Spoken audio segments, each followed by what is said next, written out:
Yeah, we talked about a month ago, and I think it was 30-some days ago. Right. You were feeling out the situation. What did bring you to this decision, Mark, to actually run for president of the United States? A whole lot of conversations. I mean, conversations with folks at home that I've known for a long, long time.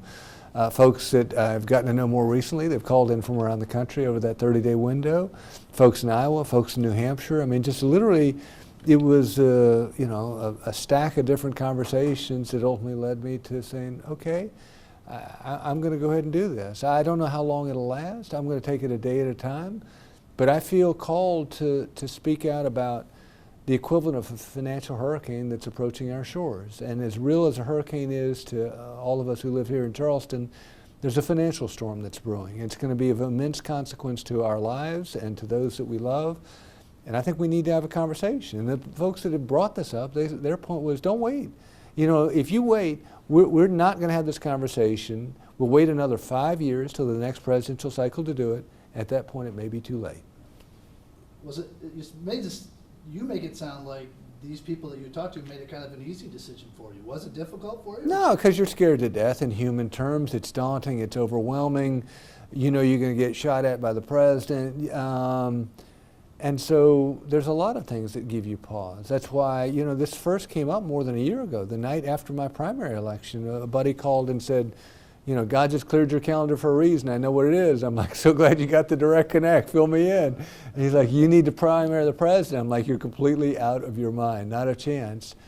But there's been a drumbeat of conversations over the last year, such that I ultimately stuck my toe in the water about a month ago and decided to go here just 2 days ago. Yeah, I mean, we always hear from the far right, the far left, the people that are willing to scream from the mountaintops. Sure. It sounds like maybe you were talking to people, maybe the silent kind of people, not Yeah. the people who are very vocal about what they want, where they want to see the direction of this country go. We can't have our politics driven by either extreme. I mean, there is the common sense of the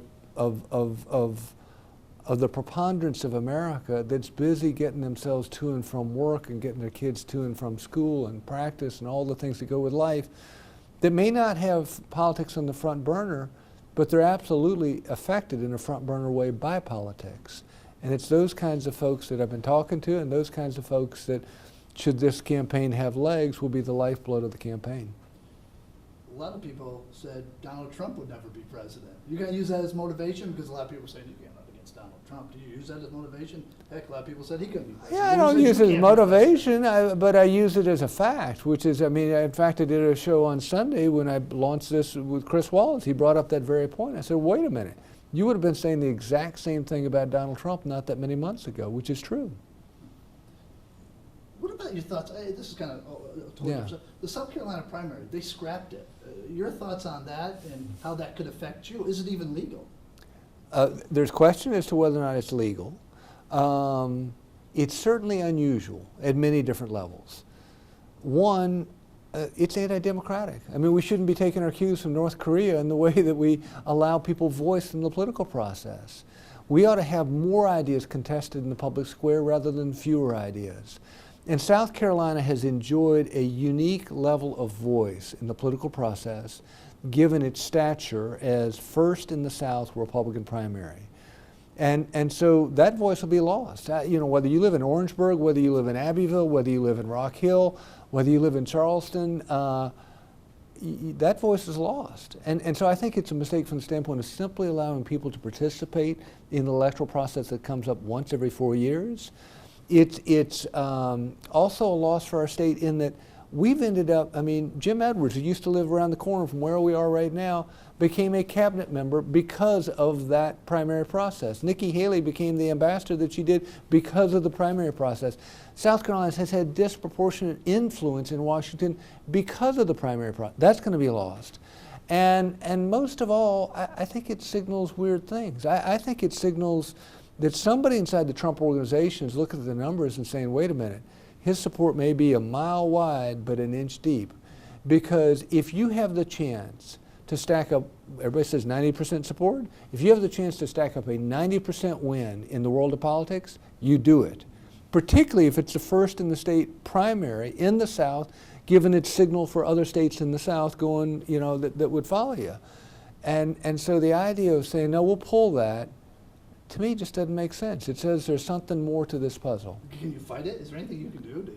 or no? I don't know. You know, we're assembling a team, and you know, look at the possibility of legal challenge. But you can spend a lot of time getting into all of that and take your eye off the ball, which is how do we foster this national debate on how we're spending too much, our debt and deficit is rising at too great a level, and we're headed toward a financial storm as a consequence. You talk about the support being a mile wide, but only an inch deep. What, over 80%, I think, of Republican people back him? How do you cut into that? No, but what's interesting are the crosstabs in those polls. The latest poll in New Hampshire said the same number, roughly 80, 90% support, but half of the respondents said that they would like to see a Republican primary challenge and debate because they think it's important to have a debate on where we're going as a party. All right. What, you ready for the mud? I mean, you know he likes to throw it around. He likes to sling it. President Trump, he loves to get down in there and do that. He's already started with you. He's bringing up the past. Yeah. I mean, that's something I guess you're going to have to get used to. But it's also part of, I think, what is turning people off to Donald Trump. I mean, most of us know this thing called shame. And we know of that. We have pieces of our life or a moment in our life that we regret. As a consequence, we feel like we live in a glass house. I'm not going to throw stones because I live in a glass house. But he doesn't live that way. But that's at odds with where most people are in life. It's highly unusual. It's against what the Bible talks about, which is worry about the log in your own eye before you worry about the stick in somebody else's. And so I think if you look at what happened in the midterm congressional elections, a lot of people were turned off to the president's tone, so much so that Republicans suffered mightily in the midterm congressional elections. If you look at the number of retirements of Republicans that are leaving the Congress of their own volition, simply saying, I'm getting out, there's some signaling going on that says, you know, this is not sustainable. And I think that a lot of people I've talked to over the last month have said that as well. They said, yeah, we need to do something about the debt and the deficit and spending, but we also need to do something about the tone out of the White House, because you can say the right thing, but you say it in the wrong way, it's not heard.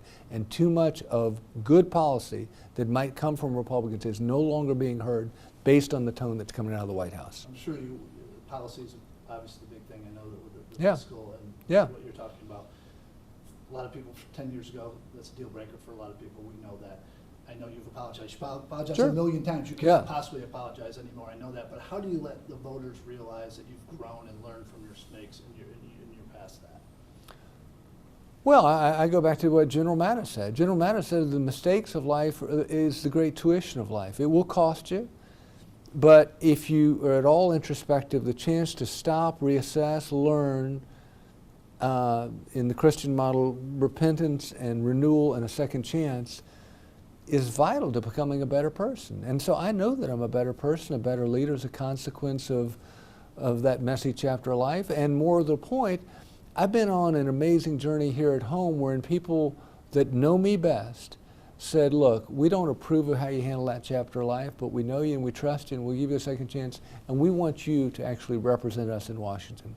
That came all in the wake of that event of 10 years ago.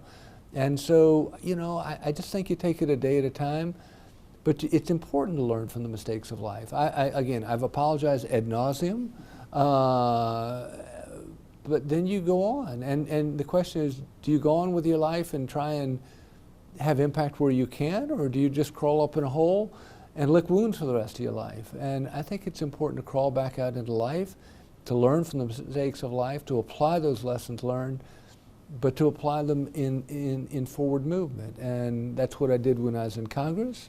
And what I'm doing now is simply based on a whole lot of years of having budgetary experience. I mean, I got an MBA from the University of Virginia. I went and did finance in New York. I, you know, was the governor that inherited $1 billion financial hole. I was the governor that walked in with a pig underneath each arm to decry pork over some of this unconstitutional government spending. I was the first governor to turn back stimulus funds. I mean, I have a lot of experience on that front, and I think that I ought to speak up on something that I know a little bit about for the sake of my 4 sons and a whole lot of other kids and grandkids that are out there. So, you know, he brings up that all the time. President Sure. Trump still talking about it.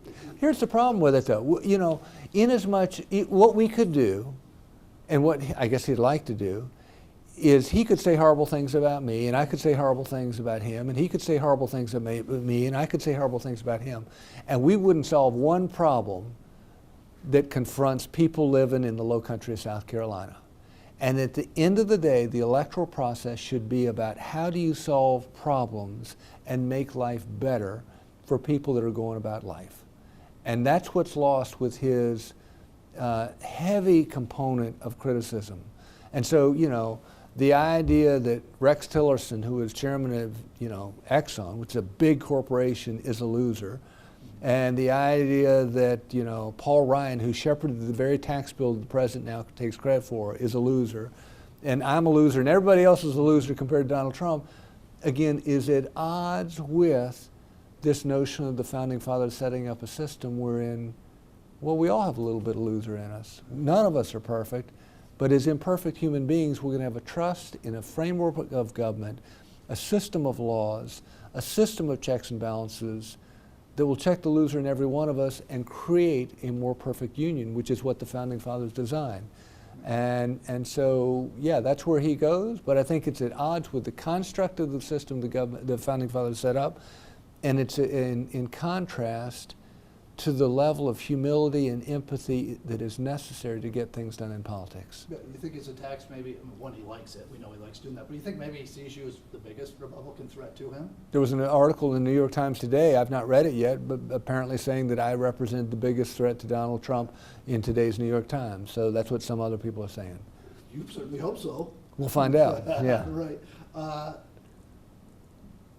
Possibly the anti-Trump, according to the you know, conservative Republicans who still have that ideal of fiscal, is what you're saying, and where this country Yeah, is let's going? keep it on issues. I mean, I'm not for or against Trump. That's something I said back when I was in Congress. I'm for issues that I ran on, issues that I believe in, issues that are consistent with making people's lives better.